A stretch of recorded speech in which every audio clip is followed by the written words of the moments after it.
Ito, isa sa pinakamahirap talaga sa buhay ng mga mahihirap. Paano mo pagkakasyahin yung kakarampot na sweldo?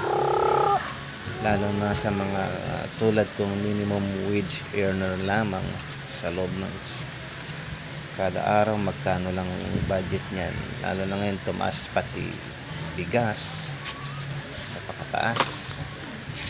So, kailangan niyang pagkasyahin na hindi lahat ng budget ay para sa ulam. Iba naman yung budget para sa ah, ano kasing tawag dyan,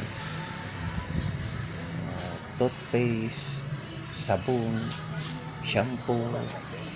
Yun, talagang hirap na hirap siya mag-budget. Ganun talaga siguro.